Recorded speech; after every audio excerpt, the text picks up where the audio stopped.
So planning phase के अंदर अभी हम काम शुरू करेंगे। उसके अंदर बहुत सारी चीजें हमें रिक्वायर होती हैं कॉन्ट्रैक्ट की फॉर्म में, वो भी हम पढ़ेंगे आज के इस लेक्चर के अंदर।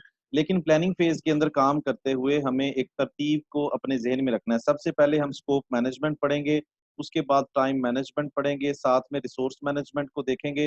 ओके, रिसोर्स मैनेजमेंट के साथ साथ हम देखेंगे कॉस्ट मैनेजमेंट, और उसके बाद हम करेंगे यानी कि इंटीग्रेशन मैनेजमेंट। ओके, यानी कि सारी मैनेजमेंट्स को इकट्ठा करना, स्कोप को टाइम के साथ, टाइम को रिसोर्सेज के साथ, रिसोर्सेज को कॉस्ट के साथ।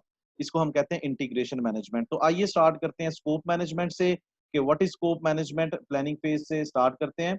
और स्कोप मैनेजमेंट होती क्या है, हमने फ्री डेमो लेक्चर के अंदर भी इसकी डेफिनेशन पढ़ी थी कि अपने काम को लिखने के अमल को हम कहते हैं स्कोप मैनेजमेंट। ओके, यानी कि जो भी काम, जो भी प्रोजेक्ट, चाहे आप ग्रिड स्टेशन के ऊपर काम कर रहे हैं, चाहे आप रोड कंस्ट्रक्शन का काम के ऊपर के प्रोजेक्ट पे काम कर रहे हैं, कोई भी आपका प्रोजेक्ट हो सकता है, इसमें कोई बंदिश नहीं है। उस काम को, जो काम आपने डिलीवर करना है साइट के ऊपर, जिसकी कंस्ट्रक्शन होगी, उसको आपने लिखना है। To write each and every task required to complete your project successfully is called scope management। ठीक है, यानी कि आपने अगर ये हम देखते हैं कि स्कोप मैनेजमेंट की अभी हमने सिर्फ डेफिनेशन देखी है, अभी आने वाली स्लाइड्स के अंदर हम इसको प्रॉपर तरीके से पढ़ेंगे कि स्कोप मैनेजमेंट के अंदर कौन सी टर्मिनोलॉजीज इस्तेमाल की जाती हैं, कौन सी टर्मिनोलॉजीज को अप्लाई किया जाएगा। So I am going to share with you again this slide. WBS work breakdown structure होता है। मैंने जो कल भी एक डेफिनेशन फ्री डेमो लेक्चर के अंदर यूज करता हूँ, उसके अंदर लिखा होता है to write each and every task as per project management standard.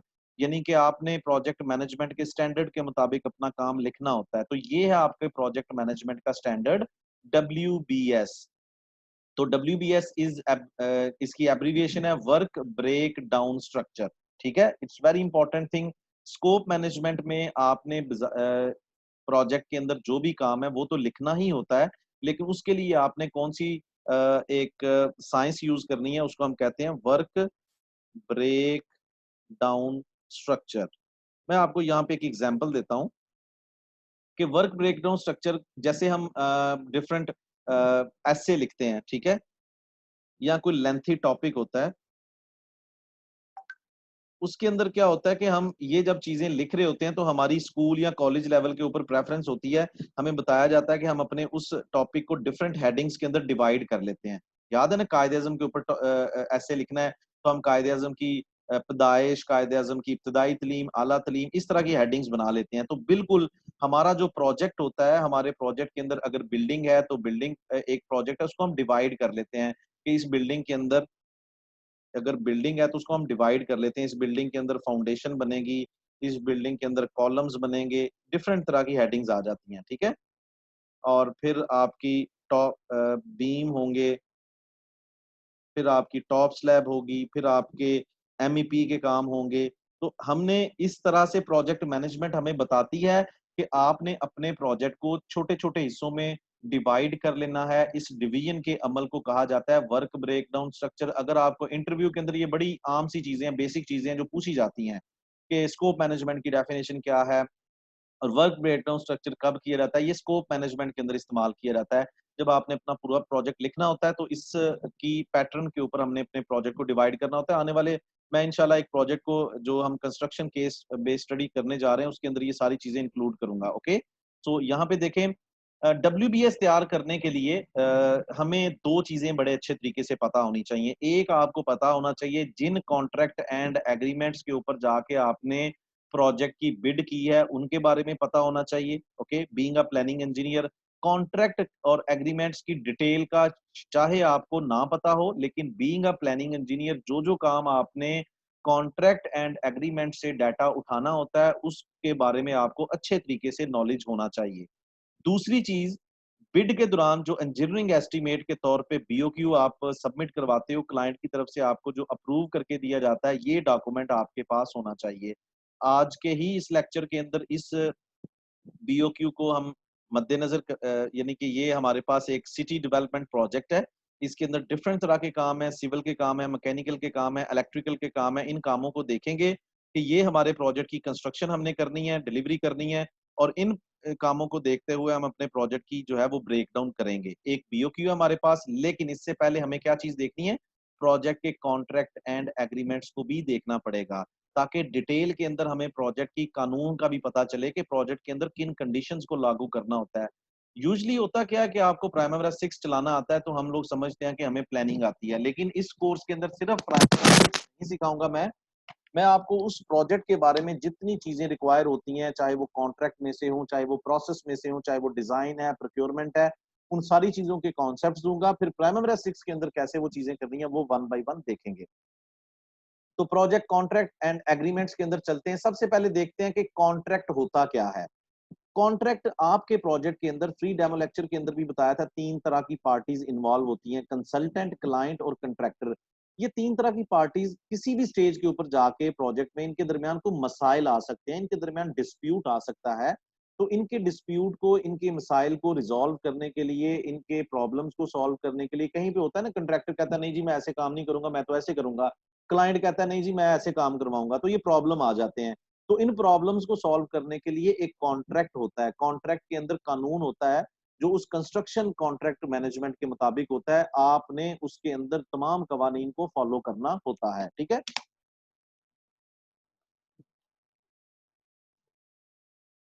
इसके बाद डॉक्यूमेंट टाइप्स, ये जो कंस्ट्रक्शन कॉन्ट्रैक्ट होता है, ये जो कॉन्ट्रैक्ट एग्रीमेंट के अंदर जो डॉक्यूमेंट टाइप्स होते हैं, इसके अंदर जनरल कंडीशंस होती हैं। मैं इसके मुतालिक आपको कुछ डॉक्यूमेंट्स भी सेंड कर दूंगा, डिस्क्रिप्टिव होते हैं, इनको सिर्फ पढ़ना होता है, आपको आइडिया हो जाएगा कि इसके अंदर डिफरेंट तरह की इंफॉर्मेशन होगी।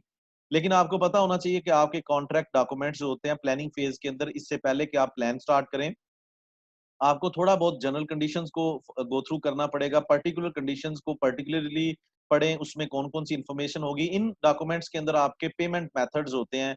हो सकता है आप कंट्रैक्टर की साइड से प्राइमरी 6 चला रहे हैं तो आपकी पेमेंट मेथड्स की तरीकाकार बताया जाएगा, आपकी प्रोग्रेस के बारे में बताया जाएगा, आपके माइलस्टोन्स के बारे में बताया जाएगा, क्योंकि ये सारी चीजें इस कोर्स के अंदर डिफरेंट स्टेजेस के अंदर जाके हम पढ़ेंगे।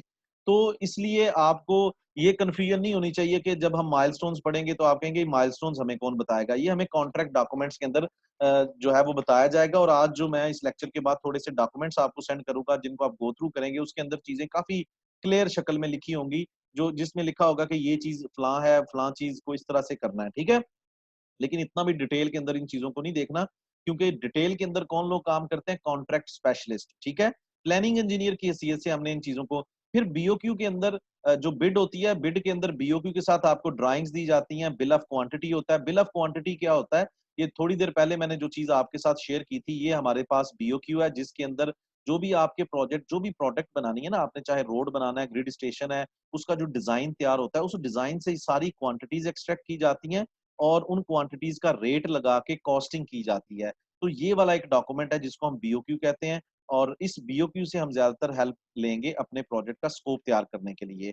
इसके अलावा आपका लेटर ऑफ एक्सेप्टेंस होता है। लेटर ऑफ एक्सेप्टेंस भी एक डॉक्यूमेंट होता है। इसके अंदर आपके प्रोजेक्ट की स्टार्ट डेट दी होती है, प्रोजेक्ट की फिनिश डेट दी होती है, आपके प्रोजेक्ट की ड्यूरेशन दिया होता है, आपके प्रोजेक्ट की टोटल कॉस्ट बीओक्यू के अंदर भी होती है और लेटर ऑफ एक्सेप्टेंस के अंदर भी होती है, ठीक है। इसके बाद आपकी कंट्रैक्टर बिड होती है। ये पूरा एक डॉक्यूमेंट होता है जो आपने प्रोजेक्ट विन किया होता है ना इनिशिएट फेज के अंदर, जब आप बिडिंग करते हो तो उसका प्रॉपर एक डॉक्यूमेंट होता है। इसकी ऐसा जरूरत तो नहीं होती, लेकिन आपको इन चीजों का इल्म होना चाहिए कि ये भी आपके पास होना चाहिए, कंट्रैक्टर बिड।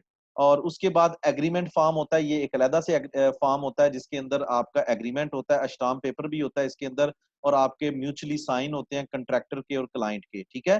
तो ये चीजें प्लानिंग फेज के अंदर आपके पास होनी चाहिए। जनरल कंडीशंस के अंदर मैं दोबारा से बताता चलूं, बाकी चीजें तो काफी अच्छे तरीके से आपको आइडिया हो जाएगा, बीओक्यू को हम डिस्कस भी करेंगे। जनरल कंडीशंस क्या होती हैं, ये फिडिक की कंडीशंस होती हैं, जो इंटरनेशनल लेवल के ऊपर, फिडिक एक अथॉरिटी या ऑर्गेनाइजेशन है जो पूरी दुनिया के अंदर जो भी कंस्ट्रक्शन के प्रोजेक्ट्स है ना, उसके अंदर डिफरेंट कंडीशंस के ऊपर अपने रूल के बारे में बताती है कि अगर ये कंडीशन आ जाए तो ये करना है। तो उस ये जितनी फिडी की कंडीशंस होती हैं, ये आपकी जनरल कंडीशंस के अंदर डिफरेंट क्लासेस होती हैं आपकी, ठीक है। जो पर्टिकुलर कंडीशंस होती है ना, पर्टिकुलर कंडीशंस, ये जब आप बिड कर रहे होते हो ना क्लाइंट के साथ, तो क्लाइंट जो है वो कंसल्टेंट के साथ मिलके उस प्रोजेक्ट की कंडीशंस को देखते हुए कुछ कंडीशंस को चेंज कर देता है। तो जब कुछ कंडीशंस चेंज हो जाती हैं तो उन कंडीशंस को हम पर्टिकुलर कंडीशंस कहते हैं, ठीक है। तो ये डॉक्यूमेंट भी मैं आपको करूंगा, लेकिन ये एक दिन के अंदर पढ़ने वाली चीज नहीं है। जैसे जैसे हम कोर्स को लेके चलेंगे आप भी थोड़ी थोड़ी चीजें इसकी गो थ्रू करेंगे। ये डिस्क्रिप्टिव चीजें हैं, ये कोई कॉन्सेप्चुअल चीजें नहीं है। ये सिर्फ ये है कि एक क्लास है जी, इसके मुताबिक ऐसे होगा तो ऐसे किया जाएगा, सिर्फ ये चीजें हैं। लेकिन इसके बारे में भी इतना परेशान नहीं होना, मैं इस जब जैसे जैसे कोर्स आपको डिलीवर करूंगा आपको इन चीजों के बारे में भी हाउ नो बताता जाऊंगा, ठीक है। तो ये डॉक्यूमेंट्स हैं जो आपके पास होने चाहिए। और इसके बाद हम देखते हैं कि हमारा जब भी बिडिंग होती है ना, तो बिडिंग के अंदर हमारे पास हम जो बिड करते हैं कि हमें क्लाइंट कहता है कि आपने इस कॉन्ट्रैक्ट टाइप के तहत हमें प्रोजेक्ट डिलीवर करना है। हमारे पास डिफरेंट कॉन्ट्रैक्ट टाइप्स होते हैं। पहला कॉन्ट्रैक्ट टाइप आप देख लें, ये जो पहले दो हैं ये काफी पॉपुलर हैं, लम सम टर्नकी और मेजरमेंट कॉन्ट्रैक्ट। ये दोनों बड़े ज्यादा इस्तेमाल होते हैं। जो नीचे वाले दो हैं ये भी मैं आपको बता दूंगा ये डिफरेंस क्या है, cost plus contracts and target cost contract. जब आप बिडिंग करते हो तो ये चार तरह के कॉन्ट्रैक्ट टाइप्स होते हैं, इनमें से कोई एक आप जो है वो चूज करते हो और उसको अपनी कंडीशंस के अंदर जो पर्टिकुलर कंडीशंस हैं उसके अंदर इंक्लूड कर देते हो जी के। अभी हम इसको पढ़ेंगे लमसम टर्म की कॉन्ट्रैक्ट क्या होता है, इसको कब जो है वो किन प्रोजेक्ट्स के लिए ये वाला कॉन्ट्रैक्ट टाइप सूटेबल है, किन के लिए ये वाला है, इन चीजों को इनके अंदर थोड़ा थोड़ा डिफरेंस होता है, ठीक है। तो सबसे पहले देखते हैं लम सम टर्म की कॉन्ट्रैक्ट और फिर एंड पे देखेंगे इसको ईपीसी क्यों कहा जाता है। और ये देखें जो लमसम टर्न की कॉन्ट्रैक्ट होता है ना, इसके अंदर in this type the contractor bids a single fix price. इसके अंदर आपके पूरे प्रोजेक्ट की जो प्राइस होती है वो फिक्स होती है, okay. For overall activities in the project scope the contractor is responsible for estimating project cost from drawings then adds overhead and his profit to determine the price of the project. इसके अंदर क्या होता है ये मैं आपको बताता हूँ वन बाई वन। पहले इसकी क्लासेस को देख लेते हैं। All risk are assign to the contractor. Okay, मैं यहाँ पे व्हाइट बोर्ड के ऊपर चलता हूँ और आपको बताता हूँ। जो लमसम टर्म की होता है, देखिए जब आप बिड करते हो ना तो आप प्लानिंग, वो भी एक आपकी एस्टिमेशन होती है, ठीक है। एस्टिमेशन का वर्ड वहीं पे यूज होता है जहां पे आपको एक्यूरेटली पता नहीं होता। तो जो भी आपने काम करवाना होता है उसके बारे में आपको पूरा यकीन होता है कि मेरा टू द पॉइंट यही काम है। तो इस सिनेरियो में जब आपको पूरा स्कोप ऑफ वर्क, इसको हम स्कोप ऑफ वर्क कह लेते हैं, ठीक है। जब आपका स्कोप ऑफ वर्क बिल्कुल क्लियर है आपको, उस टाइम पे आप क्या करते हो, अपने प्रोजेक्ट की फिक्स प्राइस रखते हो कि हम आप फिक्स्ड प्राइस, ठीक है। कॉन्ट्रैक्टर को आप कहते हो कि आपने फिक्स प्राइस के अंदर हमें ये प्रोजेक्ट करके देना है। लेट्स से आपके प्रोजेक्ट की प्राइस है 2 लाख, तो 2 लाख के अंदर ही कंट्रैक्टर आपको वो पूरा काम करके देगा, ठीक है। ये इसके अंदर एक चीज होती है। ये उस सिनेरियो के अंदर इस तरह का कॉन्ट्रैक्ट टाइप अडॉप्ट किया जाता है जब आपको क्लाइंट को बिल्कुल श्योरिटी होती है कि उसने कितना काम करवाना है। तो उस कॉन्ट्रैक्ट को लमसम टर्म की कॉन्ट्रैक्ट को फिक्स प्राइस कॉन्ट्रैक्ट भी कहा जाता है, ठीक है। और इसके अंदर जो रिस्क होता है, हम अपने इस कोर्स के अंदर ये भी देखेंगे रिस्क क्या होता है। तो जितना भी रिस्क होता है वो किसके सर पे होता है, वो कंट्रैक्टर के सर पे होता है। All risk are assign to the contractor, क्योंकि कंट्रैक्टर ही इस पूरे जो आपका प्रोजेक्ट है उसकी कॉस्ट एस्टिमेशन करता है, ठीक है। There is not any risk carried by the owner. Owner यानी कि एम्प्लॉयर की तरफ कोई रिस्क नहीं होता। और the this contract is ideal when the project scope is well defined. जब आपका पूरा काम आपको अच्छे तरीके से पता होता है तब ये वाला कॉन्ट्रैक्ट टाइप आप इंट्रोड्यूस कर सकते हैं, ठीक है। इसके अलावा ये हो गया आपका लमसम टर्म की कॉन्ट्रैक्ट। इसमें सिर्फ एक चीज आपने याद रखनी, ईपीसी क्यों कहा जाता है इसको। ईपीसी इसलिए कहा जाता है जब क्लाइंट कहता है कि डिजाइन भी आपका, डिजाइन या इंजीनियरिंग ये भी आपका कंट्रैक्टर तैयार करेगा। देखें पूरी दुनिया के अंदर आप किसी भी आइटम की बात कर लें, आप किसी भी प्रोडक्ट की बात कर लें, चाहे वो बिल्डिंग है, रोड है, गाड़ी है, वेबसाइट है, सबसे पहले डिजाइन तैयार होता है। जब डिजाइन तैयार हो जाता है तो उस डिजाइन से आप क्वांटिटीज को एक्सट्रैक्ट करते हो और आईडी एस्टिमेशन करते हो कि कौन कौन सा मटेरियल आपको चाहिए। मटेरियल सप्लाई, प्रोक्योरमेंट को मटेरियल सप्लाई, ठीक है। और इसके बाद तीसरा फेज होता है आपका कंस्ट्रक्शन का। तो इसलिए जब ये तीनों रिस्पॉन्सिबिलिटीज ई फॉर, ये जो इसलिए आपको ईपीसी कहते हो, इसको लमसम भी इसका नाम है। लमसम के जो जो नाम है वो इसलिए है कि फिक्स प्राइस है। लेकिन जब आप डिजाइन भी कंट्रैक्टर को दे दोगे, प्रोक्योरमेंट भी कंट्रैक्टर को दे दोगे, वही रिस्पॉन्सिबल है, कंस्ट्रक्शन भी तो E for engineering, P for procurement and C for construction. तो ये वाला कॉन्ट्रैक्ट टाइप जो है सबसे ज्यादा यूज किया जाता है, लेकिन वहां पे यूज किया जाता है जहां पे आपको बिल्कुल श्योरिटी होती है कि आपने कितना काम करवाना है, ठीक है। और इसके बाद अगला कॉन्ट्रैक्ट टाइप देखते हैं, मेजरमेंट या यूनिट प्राइस कॉन्ट्रैक्ट। इसके अंदर आपको नहीं पता होता आपने कितना काम करवाना है। आप बीओक्यू के अंदर क्या करते हो, एक रेट डिफाइन कर देते हो, ठीक है, हर आइटम का। इससे पहले ये देखें, मैं आपके साथ शेयर करता हूँ, ये हमारे पास बीओक्यू है। आपने ये देखा होगा, ये देखें, ये आपका एक काम है नेचुरल ग्राउंड कंपैक्शन का। आपने प्लान एंड प्रोफाइल से इसकी क्वांटिटी एक्सट्रैक्ट की। ये वाला जो कॉलम है ये शो कर रहा है कि आपने कौन सा काम करवाना है।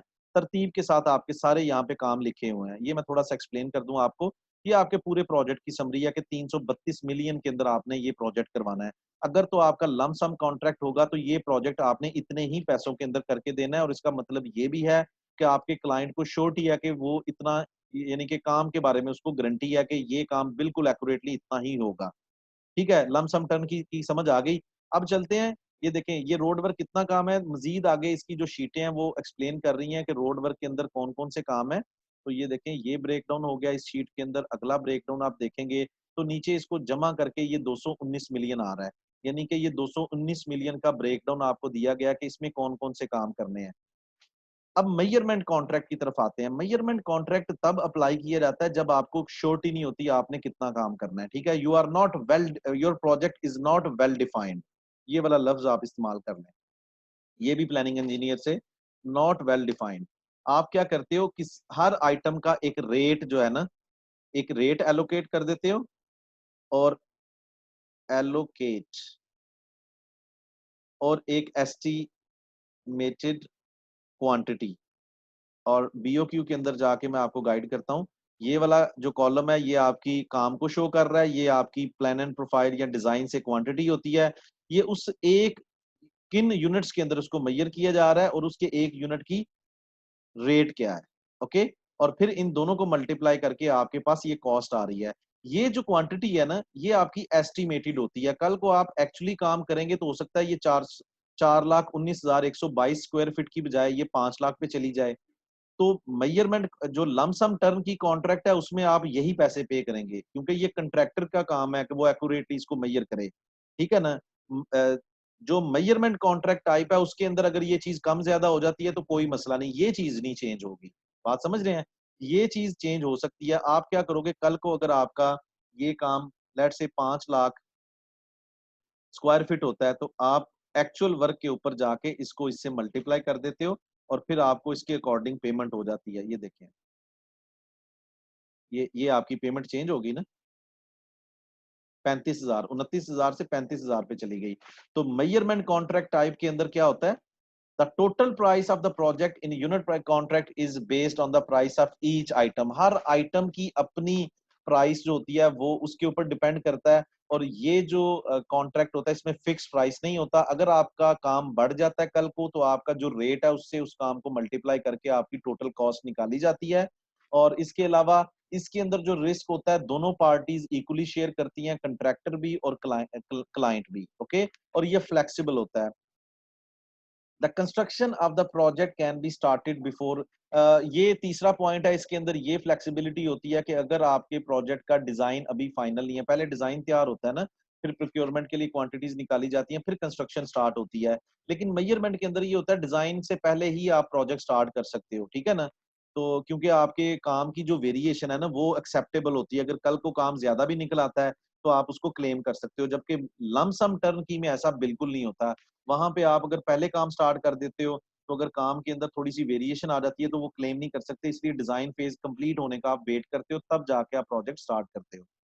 इसके बाद हमारा तीसरा कॉन्ट्रैक्ट टाइप आ जाता है कॉस्ट प्लस कॉन्ट्रैक्ट। इसके अंदर क्या होता है, कंट्रैक्टर जो है उसको जितना वो काम करता है उसके अंदर कुछ उसकी कॉस्ट आती है डायरेक्ट कामों के अंदर, और कुछ होती है इनडायरेक्ट कॉस्ट, उनको जमा कर लिया जाता है, वो पैसे उसको पे कर दिए जाते हैं, ठीक है। और जो भी रिस्क होते हैं वो ओनर के ऊपर होते हैं, और इसलिए ओनर जो होता है वो कंट्रैक्टर के साथ हर स्टेज के ऊपर इन्वॉल्व होता है। This type of contract is ideal when the project scope is uncertain. ये भी तभी प्रोजेक्ट कॉन्ट्रैक्ट किया जाता है जब आपका काम आपको वेल डिफाइंड नहीं होता, ठीक है। और इसके बाद आ जाता है आपका target cost contract. Target cost contract has mutual features of lump sum and cost plus contract, ये हाइब्रिड है, दोनों को मिला दिया इसमें। इसमें क्या होता है, risk carried by the contractor, इसमें सारा रिस्क किसके सर पे होता है, कंट्रैक्टर के सर पे होता है। और अगर आपके प्रोजेक्ट की कास्ट कल को बढ़ जाती है तो कंट्रैक्टर को उसकी एक सर्टन अमाउंट पे की जाती है, ठीक है ना। ये इसलिए लमसम टर्न की और कॉस्ट प्लस कॉन्ट्रैक्ट का ये मॉडल है। लमसम के मुताबिक सारा रिस्क कंट्रैक्टर पे आता है, लेकिन अगर कल को काम की अमाउंट बढ़ जाती है तो दूसरा कॉस्ट प्लस कॉन्ट्रैक्ट भी इसमें इनकॉर्पोरेट किया जाता है, उसके मुताबिक इसकी फीस जो है वो कंट्रैक्टर को पे कर दी जाती है, ठीक है। तो इसके अंदर हमने देखा जो ईपीसी या लमसम टर्म की कॉन्ट्रैक्ट है उसको हम लेके चलेंगे, क्योंकि वो सबसे ज्यादा डिटेल के अंदर है, बाकी सब उससे नीचे हैं। जब हम उसको डिटेल के अंदर पढ़ लेंगे तो फिर बाकियों को भी हमें हैंडल करना आसानी से आ जाता है। इसके बाद चलते हैं अगली स्लाइड के ऊपर। ये हमारा एग्रीमेंट फॉर्म होता है। एग्रीमेंट फॉर्म के अंदर कुछ इंफॉर्मेशन होती है कि आपके प्रोजेक्ट का नाम क्या है, आपके प्रोजेक्ट का ओनर कौन है, आपके प्रोजेक्ट की टोटल कॉस्ट क्या है, आपके प्रोजेक्ट का कॉन्ट्रैक्ट टाइप क्या है, ये ईपीसी है। देखिए सिर्फ 2 पॉइंट्स का आपको पता होना चाहिए कि ईपीसी का मतलब क्या होता है, लमसम टर्नकी का क्या होता है, मतलब मेजरमेंट कॉन्ट्रैक्ट टाइप का क्या मतलब होता है, उसके अंदर कौन सी चीजें होती हैं। सिर्फ जो मेन चीजें मैंने बताई हैं कि एक के अंदर कॉन्ट्रैक्ट जो है वो काम आपको क्लियर होता है, एक के अंदर क्लियर नहीं होता, ठीक है ना। और कंसल्टेंट का पता चल जाता है आपके प्रोजेक्ट का कंसल्टेंट कौन है, और प्रोजेक्ट को बीओक्यू की फॉर्म में दिया गया होता है। इसके साथ प्रोडक्ट डेवलपमेंट साइकिल, यानी कि आपने, चूंकि हम डब्ल्यूबीएस पढ़ रहे हैं ना, स्कोप मैनेजमेंट के अंदर हम क्या पढ़ रहे हैं, स्कोप मैनेजमेंट के अंदर डब्ल्यूबीएस हम तैयार करेंगे अभी। डब्ल्यूबीएस को कहा जाता है प्रोजेक्ट समरी। ये सारी चीजें आपने नोट्स बना लेने हैं इसके, प्रोजेक्ट समरी, ओके। और डब्ल्यूबीएस का मतलब क्या है, हम अपने प्रोजेक्ट को छोटे छोटे हिस्सों में डिवाइड करेंगे। इससे पहले कि मैं, 1 मिनट जरा मुझे दें, मैं प्राइमरी 6 डैशबोर्ड के ऊपर जाके अपने जो इसी तरह का ये हमारा प्रोजेक्ट है इसको ओपन कर लेता हूँ। ये file Faisalabad construction project, Faisalabad city development as per the BOQ. और ये देखें, ये चीज क्या है, प्रोडक्ट डेवलपमेंट साइकिल क्या है। मैं व्हाइट बोर्ड के ऊपर जाके पहला पॉइंट लिखता हूँ। कॉन्ट्रैक्ट के मुताबिक हमें पता चला हमारा प्रोजेक्ट क्या है, ईपीसी, यानी कि डिजाइन भी हमने तैयार करना है। तो पहली फेज हमारे प्रोजेक्ट का पहला फेज आ जाएगा इंजीनियरिंग, दूसरा आ जाएगा प्रोक्योरमेंट, हमारे प्रोजेक्ट के 3 फेजेस आ गए ना, कंस्ट्रक्शन। अगर कल को आप कोई प्रोजेक्ट करते हो जिसमें आप देखते हो कि आपने डिजाइन तैयार नहीं करना, तो आप इसको इंक्लूड ना करें। प्रोक्योरमेंट नहीं है तो प्रोक्योरमेंट इंक्लूड ना करें। कंस्ट्रक्शन तो अल्टीमेटली आपने करनी होती है। तो अभी इस कोर्स के दौरान हम तीनों चीजें पढ़ेंगे, इंजीनियरिंग भी पढ़ेंगे, डिजाइन फेज क्या होता है, प्रोक्योरमेंट फेज क्या होता है, और कंस्ट्रक्शन फेज क्या होता है। तो कॉन्ट्रैक्ट से हमें पता चला कि हमारा प्रोजेक्ट के 3 फेजेस हैं। हम ईपीसी लमसम टर्म की ईपीसी प्रोजेक्ट को कंसीडर करने जा रहे हैं, ठीक है। इसको हम मद्देनजर रखेंगे और अपने प्रोजेक्ट की प्लानिंग देखेंगे, और फिर देखेंगे किस तरह से हमने टाइम मैनेजमेंट करनी है, कॉस्ट मैनेजमेंट करनी है, और रिसोर्स मैनेजमेंट। तो ये पहले 3 चीजें हमने बना ली। तो डब्ल्यूबीएस किस तरह से आगे लेके चलना है, ये मैं आपको यहाँ पे बताता हूँ। How to develop WBS in your primary 6। आपने क्या करना है, यहाँ पे प्रोजेक्ट को क्लिक करें अपने टूल बार मेन्यू के अंदर जाके। once you will click project in drop down window, you will be given this option. Click on that button and then you will be given a new window. In that window you have to just click on the top right corner, top right side के ऊपर जो corner होगा उस पे आप add वाला button देखेंगे, उसको क्लिक करेंगे तो आप 1 बाय 1 जो है वो अपने डब्ल्यूबीएस ऐड करते जाएं, और मजीद वहां पे जाके कस्टमाइजेशन कैसे करनी है। अभी मैं आपको कॉन्ट्रैक्ट टाइप पढ़ने के बाद इंजीनियरिंग, प्रोक्योरमेंट और कंस्ट्रक्शन ऐड करके दूंगा as a WBS. I am going to share with you primary 6 dashboard and here we are. and I'll just click on project, and in drop down window you can find out here WBS, and you can, यहाँ पे देखें पहले हमारे पास activities की window open थी, अब हमारे पास WBS की विंडो ओपन हो गई है। इस डब्ल्यूबीएस की विंडो के अंदर, 1 मिनट जरा थोड़ी सी चीजें मैं यहाँ पे कस्टमाइज कर लूँ ताकि आप लोगों को कंफ्यूजन ना हो, ठीक है। सिर्फ हमें ये हम चीजें करेंगे भी, अभी आप लोगों के लिए सिर्फ इतना ही जरूरी है बेसिक लेवल पे, ठीक है। जैसे जैसे हम आगे जाएंगे ये सारी चीजें आपको हर चीज डिटेल के अंदर बताऊंगा। ये हमारे प्रोजेक्ट का अब आपने WBS को भी देखना है एक नजर से कि जैसे जैसे WBS बनता जाएगा, हम अपने प्रोजेक्ट को छोटे छोटे हिस्सों में डिवाइड करते जाएंगे, हमें खुद फील होगा कि हमने प्रोजेक्ट के अंदर करना क्या है। अभी तो सिर्फ यहाँ पे लिखा हुआ है फैसलाबाद कंस्ट्रक्शन प्रोजेक्ट, हमें कुछ नहीं पता इसमें हमने क्या करना है। तो कॉन्ट्रैक्ट टाइप से हमें पता चला कि हमारे प्रोजेक्ट के अंदर हमने डिजाइन भी तैयार करना है, प्रोक्योरमेंट भी करनी है, कंस्ट्रक्शन भी करनी है। तो उसके अकॉर्डिंगली हम अपने इस प्रोजेक्ट के 3 फेजेस बना लेंगे।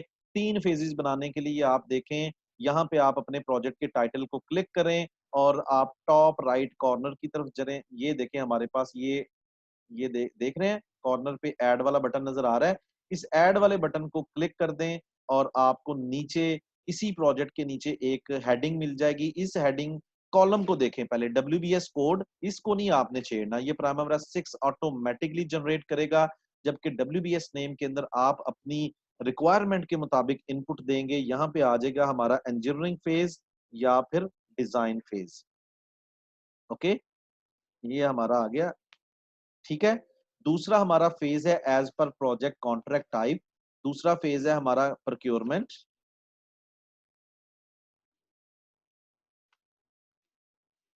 फेज। तीसरा फेज है हमारा, ऐड का बटन क्लिक करते चलें और यहाँ पे आ जाएगा हमारा कंस्ट्रक्शन फेज या डेवलपमेंट। बात समझ आ रही है ना? एक तरतीब के साथ हमें जस्टिफाई हो रहा है कि हमने ये जो फैसलाबाद के अंदर कंस्ट्रक्शन करनी है, उसके अंदर हमें ये 3 काम करने हैं, इंजीनियरिंग करनी है। लेकिन अभी हमें समझ आ रही है यहाँ पे तरतीब ठीक नहीं है। 2 सेटिंग्स बताने जा रहा हूं जो आपने मेक श्योर करनी है जब आप WBS बना रहे हो। तो यहाँ पे सबसे पहले आपने राइट क्लिक करना है और ग्रुप एंड सॉर्ट बाय के अंदर जाके मेक श्योर करना है कि आपकी जो यहाँ पे सेटिंग है बाय डिफॉल्ट होनी चाहिए। बहुत सारे लोग इस तरह की प्रॉब्लम को फेस कर रहे होंगे, तो आपने इसको चेंज करके ग्रुप एंड सॉर्ट बाय के अंदर जाके बाय डिफॉल्ट करना है। सिंपल, ठीक है। अगर आप लेक्चर के दौरान इसको क्विकली लिख लें, दैट्स ग्रेट। अगर नहीं भी लिख सकते, बाद में आपको प्रॉब्लम आता है, आप मुझे शेयर करें व्हाट्सएप के अंदर। पहली चीज ये करनी है। दूसरी चीज, इसकी तरतीब चेंज करनी है। इंजीनियरिंग को सबसे टॉप पे होना चाहिए, तो इसको आप राइट डाउन साइड पे जाएं और शिफ्टिंग एरोज आपको यहाँ पे नजर आ रहे हैं। ये शिफ्टिंग एरोज आपको नजर आ रहे हैं यहाँ पे। इन एरोज की मदद से आप इंजीनियरिंग को टॉप पे ले जाएं, कंस्ट्रक्शन को सबसे नीचे ले आएं, डाउनवर्ड एरो की मदद। अब आपकी तरतीब ठीक है। लेकिन आप में से कुछ स्टूडेंट्स को ये शिफ्टिंग एरोज भी नहीं मिलेंगे, तो उस सिनेरियो में आपने क्या करना है, यहाँ पे राइट क्लिक करेंगे। तो यहाँ पे मैं आपको बड़ी मजे की चीज बताने जा रहा हूँ कि जितनी भी टूल बार मेन्यू के अंदर आपको यहाँ पे इमेजेस नजर आ रही हैं, वो यहाँ से कंट्रोल हो रही हैं। ठीक है, तो आप हो सकता है इस तरह के सिचुएशन में हो, आपको कोई भी शिफ्टिंग एरो नजर नहीं आ रहा। अगर आपको यहाँ पे शिफ्टिंग एरो नहीं मिलेगा, आप इस सीक्वेंस को अपनी मर्जी के मुताबिक सेट नहीं कर सकते। तो इसके लिए क्या करना है, यहाँ पे राइट क्लिक करें, मूव वाला जो आपका बटन है उसको चेक बॉक्स कर दें, क्लिक कर दें, आपके शिफ्टिंग एरोज आपके सामने आ जाएंगे। ओके, WBS का मतलब क्या था, हमने अपने प्रोजेक्ट को छोटे छोटे हिस्सों में डिवाइड करना है। तो क्या हमने अपने प्रोजेक्ट को सिर्फ एक दफा डिवाइड करना है? ऐसा बिल्कुल नहीं है। हमने पहले अपने प्रोजेक्ट को 3 फेजेस के अंदर डिवाइड किया, अब इन फेजेस को मजीद डिवाइड करेंगे, फिर उन फेजेस को मजीद डिवाइड किया जाएगा, अनलेस अनटिल के हम एक लेवल पे नहीं पहुंच जाते। मैं आपके सामने यहाँ पे ये देखें, WBS को डेवलप करने के लिए कैसे डेवलप किया जाता है। कंट्रेक्चुअल मॉडल को मद्देनजर रखा जाएगा, BOQ को मद्देनजर रखा जाएगा। अभी BOQ के ऊपर भी चलते हैं। और तीसरी चीज ये होती है, ये भी अपने जेहन में रखनी है, अगर बीइंग अ प्लानिंग इंजीनियर, मैं अभी तक 10 साल के एक्सपीरियंस के बाद भी अगर मुझे एक नया प्रोजेक्ट स्टार्ट करना है, तो मैं सिर्फ इन 2 चीजों के ऊपर रिलाई नहीं कभी भी करता, मीटिंग्स के ऊपर जाता हूँ। मीटिंग्स बहुत इंपॉर्टेंट चीज है, क्योंकि आपने मीटिंग्स के अंदर जाके अपनी पूरी टीम के साथ मशवरा करना होता है, उसके मुताबिक आपने अपने प्रोजेक्ट को लेके चलना है। और फिर लेसन लर्न है। लेसन लर्न का मतलब है आपका एक्सपीरियंस, पिछले प्रोजेक्ट से आपने क्या सीखा। और अगर आप फ्रेश इंजीनियर हैं, पहला प्रोजेक्ट कर रहे हैं, तो मीटिंग के थ्रू आपको बहुत सारे लेसन लर्न मिलते हैं बहुत डिफरेंट लोगों से। ठीक है, तो WBS इस तरह से तैयार किया जाता है। तो कंट्रेक्चुअल मॉडल के मुताबिक तो हमने अपने प्रोजेक्ट को 3 हिस्सों में डिवाइड कर दिया। अभी हम BOQ भी देखेंगे।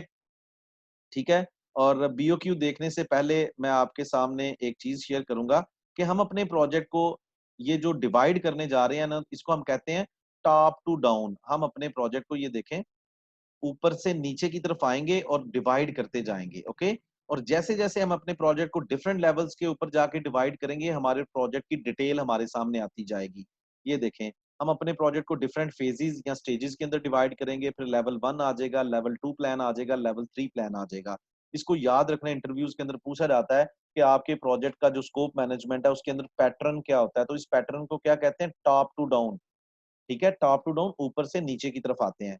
ठीक है, ये अभी आपको समझ आ जाएगी। ये देखें एग्जांपल के तौर पे, ये हमारा कंस्ट्रक्शन का प्रोजेक्ट है, इसको मैंने डिवाइड कर दिया सिविल के काम के अंदर बीओक्यू के मुताबिक। कुछ काम हमने एमईपी के करने हैं, सिविल को मजीद डिवाइड कर दिया, इसके अंदर हमारे रोड के काम हैं, कुछ स्ट्रक्चर के काम है, रोड को मैंने मजीद डिवाइड कर दिया। अर्थ वर्क के अंदर, बेस एंड पोस्ट वर्क के अंदर, असफाल्ट के अंदर, ये डिफरेंट काम है जो बीओक्यू से मुझे पता चले कि रोड के अंदर मैंने ये काम करने हैं। डब्ल्यूबीएस है ये इस प्रोजेक्ट का, यानी कि एक एग्जांपल के तौर पे मैंने आपको बता रहा हूँ। देखिए डब्ल्यूबीएस का मकसद क्या होता है, ताकि आप अच्छे तरीके से प्लान कर सकें। यहाँ पे मैकेनिकल, इलेक्ट्रिकल, प्लम्बिंग को हमने मैकेनिकल, इलेक्ट्रिकल, प्लम्बिंग के अंदर अलग-अलग डिवाइड कर दिया, मैकेनिकल को मजीद डिवाइड कर दिया पाइपिंग के अंदर, एचवीएसी के अंदर। पाइपिंग के अंदर हम मजीद लोडिंग करेंगे एक्टिविटीज की, वो भी मैं बताता हूँ आपको, जो सिर्फ पाइपिंग की एक्टिविटीज होंगी। तो डब्ल्यूबीएस बनाने का मकसद क्या है कि आप अच्छे तरीके से अपने प्रोजेक्ट की प्लानिंग करते हो। कल को इसी प्लानिंग को आपने हर फोरम के ऊपर प्रेजेंट करना होता है, तो ये नहीं है कि आप एक तरतीब से लिखते जाएं और कहीं पे भी आपने ब्रेक डाउन नहीं किया। ब्रेक डाउन का मकसद ही ये होता है कि आप अच्छे तरीके से प्रोजेक्ट को प्लान करें और ट्रैक कर सकें। और आगे चल के ये देखें, ये हमारे प्रोजेक्ट के डिफरेंट, ये हिरारकी होगी हमारे डब्ल्यूबीएस के ऊपर। सबसे आपके प्रोजेक्ट आ जाता है, ये डब्ल्यूबीएस की मदद से ये दो चीजें आप बनाते हो, डिलीवरेबल और वर्क पैकेजेस। और फिर वर्क पैकेज के अंदर आपकी एक्टिविटी आएगी। ये मॉडल हमने फॉलो करना है। इस मॉडल को कंप्लीट करने से पहले मैं आपके सामने बीओक्यू शेयर करने जा रहा हूँ। बीओक्यू शेयर करने से पहले, जब हमने हमेशा डब्ल्यूबीएस करना है ना, यहाँ पे मजीद ब्रेकडाउन, ठीक है, मजीद डब्ल्यूबीएस ब्रेकडाउन करेंगे, तो जो चीज हमने बनानी है रिवर्स तरीके से चलेंगे। रिवर्स तरीके से चलने का मकसद है, सब बीओक्यू तो हमारे पास है ना, ये देखें, ये हमारे पास बीओक्यू है। इसकी समरी के ऊपर चले जाएंगे। हमने कौन कौन सी चीजें बनानी है कंस्ट्रक्शन के अंदर, रोड का काम करना है, हमने स्टॉर्म वाटर ड्रेनेज सिस्टम का करना है, हमने वाटर सप्लाई नेटवर्क का काम करना है, हमने वाटर सप्लाई कनेक्शन चैम्बर्स करने हैं, हमने ये वाला काम करना है। ये सारी चीजें हमने जो है वो डिलीवर करनी है कंस्ट्रक्शन फेज के अंदर। तो ये सारी चीजें हम कंस्ट्रक्शन फेज के अंदर लोड कर देंगे। हम कंस्ट्रक्शन फेज को मजीद ब्रेक डाउन करेंगे इन डिलीवरेबल्स के साथ। ठीक है, जब ये डिलीवरेबल्स ऐड कर लेंगे, फिर मैं आपको मजीद बताता हूँ इसको मैंने रिवर्स क्यों कहा। कंस्ट्रक्शन फेज को मैंने, जिस फेज को आपने मजीद ब्रेक डाउन करना है उसको सिलेक्ट करें और ऐड का बटन क्लिक कर दें। यहाँ पे आ जाएगा आपका road work. I will share with you BOQ and I will be copying E, control C, Primavera 6, यहाँ पे कंट्रोल वी कर दें। फिर कंस्ट्रक्शन फेज को डिवाइड करना है। ये सारे कंपोनेंट्स आपके बीओक्यू के यहाँ पे आने चाहिए। इस लेक्चर के बाद ये बीओक्यू भी मैं आपके साथ शेयर कर दूंगा, ताकि अगर आप एक प्रैक्टिस के तौर पे काम करना चाहते हैं, तो आप इसी तरह से, जिस तरह से मैं फॉलो कर रहा हूँ, इस तरह से करते जाएं। ठीक है, मैं कंस्ट्रक्शन फेज को, क्योंकि ये चीज हमारे पास क्लियर है, वाटर सप्लाई नेटवर्क आ जाएगा तीसरा, and here we have water supply network, again BOQ, water supply connection chamber, control C, Primavera 6 dashboard. और यहाँ पे एक और कंपोनेंट ऐड कर लेते हैं, ये देखें। इसी तरह से ये इनकी तरतीब सेट कर लें, सबसे ऊपर रोड वर्क को कर लें, फिर जिस तरह से आपकी बीओक्यू समरी के अंदर इनकी तरतीब है उस तरह से आप इनको सेट कर लें। ये जो 4 आइटम्स हैं, जो भी 6 आइटम्स लिखी हैं, आप 6 की 6 उसी तरह से ऐड कर सकते हैं। अब आपको बीओक्यू से पता चल गया आपने कंस्ट्रक्शन फेज के अंदर कौन कौन सी चीजें डिलीवर करनी है। मैंने इसको रिवर्स इसलिए कहा था क्योंकि ये चीजों के ही डिजाइन तैयार होंगे। रोड वर्क का डिजाइन तैयार होगा, स्टॉर्म वाटर ड्रेनेज सिस्टम का डिजाइन तैयार होगा, वाटर सप्लाई नेटवर्क का डिजाइन तैयार होगा और वाटर सप्लाई कनेक्शन चैम्बर का डिजाइन तैयार होगा। तो वन बाय वन हम डिजाइन फेज के अंदर ये चीजें ऐड करेंगे, प्रोक्योरमेंट के अंदर ऐड करेंगे, जब हमें कंस्ट्रक्शन फेज के अंदर क्लियरेंस हो जाएगी कि हमने चीजें बनानी कौन सी हैं। ठीक है, तो अभी हम ये कंस्ट्रक्शन फेज को हमने मजीद डिवाइड कर दिया है। ठीक है, अब हम डिजाइन फेज के अंदर ये चीजें ऐड करेंगे। लेकिन डिजाइन फेज के अंदर ऐड करने से पहले हमें आइडिया होना चाहिए, डिजाइन फेज के अंदर ये चीजें ऐड करने से पहले हमें आइडिया हो। ये देखिए, ये हमारा डिजाइन फेज है। जो इंडस्ट्री के अंदर डिजाइन तैयार होता है उसको 2 फेजेस के अंदर डिवाइड किया जाता है। एक होता है आपका बेसिक डिजाइन, पहले आप बेसिक या प्रीलिमिनरी डिजाइन तैयार करते हो, जब वो अप्रूव हो जाता है फिर आप क्या करते हो, डिटेल डिजाइन तैयार करते हो। ठीक है। इसी तरह से प्रोक्योरमेंट को दो हिस्सों में डिवाइड किया जाता है, ये भी हम डिटेल के अंदर करेंगे। लेकिन अभी बता दूं, देखें जब भी आपने मटेरियल अपने प्रोजेक्ट के लिए बाय करना होता है, उसके अंदर दो तरह की आइटम्स होती हैं। एक वो आइटम्स होती हैं जो आपकी लोकल मार्केट के अंदर अवेलेबल होती हैं, जिनको हम कहते हैं बल्क आइटम्स। और दूसरी आइटम्स जो होती हैं जो आपने बाहर के कंट्री से मंगवानी होती है, अब्रॉड कंट्री से मंगवानी होती हैं, जिनको मंगवाने के लिए आपको ज्यादा टाइम दरकार होता है, उसको हम कहते हैं लॉन्ग लीड आइटम्स। ओके। तो इसी तरह से मैं अपने इस प्रोजेक्ट के डिजाइन को बेसिक डिजाइन, डिटेल डिजाइन और प्रोक्योरमेंट को बल्क आइटम्स और लॉन्ग लीड आइटम्स में डिवाइड करने जा रहा हूं। So I'm going to click on this Primavera 6 dashboard and I'm going to break down engineering design को दो हिस्सों में डिवाइड कर देता हूं। यहाँ पे बेसिक डिजाइन आ जाएगा या बेसिक इंजीनियरिंग। फिर इसी तरह से हमारा आ जाएगा अगला फेज, इसको डाउनवर्ड मूव कर लेते हैं, यहाँ पे आ जाएगा हमारा डिटेल डिजाइन।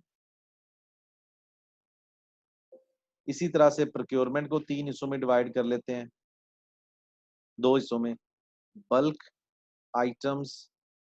इसमें हम मटेरियल को मेंशन करेंगे, जो जो मटेरियल हमने मार्केट से। प्रोक्योरमेंट का मतलब पता क्या होता है, जब आप प्रोजेक्ट शुरू करते हो, जैसे अपने घर का प्रोजेक्ट शुरू करते हो, आपने घर बनाना है, अब आपको उस घर के लिए क्या चाहिए, ईंटें चाहिए, सीमेंट चाहिए, इलेक्ट्रिक बोर्ड के पैनल चाहिए, पेंट चाहिए, वो सारा आप कहाँ से लेके आते हो, मार्केट से लेके आते हो। तो उसकी प्लानिंग भी कंस्ट्रक्शन प्रोजेक्ट्स के अंदर बहुत जरूरी होती है। अगर आप उसकी प्लानिंग नहीं करते तो आप फेल हो जाते हो प्रोजेक्ट को सक्सेसफुली डिलीवर करने में। तो इसकी प्लानिंग सबसे ज्यादा जरूरी होती है। प्रोक्योरमेंट करोगे तो मटेरियल आएगा, मटेरियल आएगा तो कंस्ट्रक्शन फेज जो है वो स्मूथ चलेगा। तो यहाँ पे आ जाएगी दूसरी आइटम, लॉन्ग लीड आइटम्स। इनका डिफरेंस आपको पता चल गया ना। बल्क आइटम्स जो लोकल मार्केट के अंदर अवेलेबल होती हैं, अपने मटेरियल को दो हिस्सों में कैटेगराइज कर लेते हैं। और लॉन्ग लीड आइटम्स जिनको ज्यादा टाइम दरकार होता है आपके प्रोजेक्ट, यानी कि बाहर कंट्री से आपको मंगवानी पड़ती हैं, तो दो हिस्सों में हमने डिवाइड कर दिया। अभी आप देखें बेसिक डिजाइन, ठीक है ना। देखिए यहाँ पे मैं अपने प्रोजेक्ट की समरी तैयार कर रहा हूँ। अभी मैं आपको एक्टिविटीज विंडो के अंदर लेके चलता हूँ और आप देखेंगे एक्टिविटीज विंडो के अंदर आपने जो भी WBS के अंदर चीजें इनपुट की हैं वो सारी की सारी एक रंगीन डैशबोर्ड के साथ आपको एक्टिविटीज विंडो के अंदर नजर आ रही हैं, लेकिन उनकी तरतीब ठीक नहीं है। तो जब भी आप WBS की तरतीब चाहते हैं कि वही तरतीब आपकी एक्टिविटीज विंडो में शो हो रही हो, तो आपने एक्टिविटीज विंडो के अंदर जाके फाइल को क्लिक करना है और यहाँ पे रिफ्रेश कर देना है। जिस तरह से आपका कभी कभार कंप्यूटर हैंग हो जाता है और आप क्या करते हो, उस कंप्यूटर को हैंग रिफ्रेश करते हो, ठीक है ना। बिल्कुल यहाँ पे रिफ्रेश करेंगे, you will get accurate sequence as per your WBS sequence. Okay,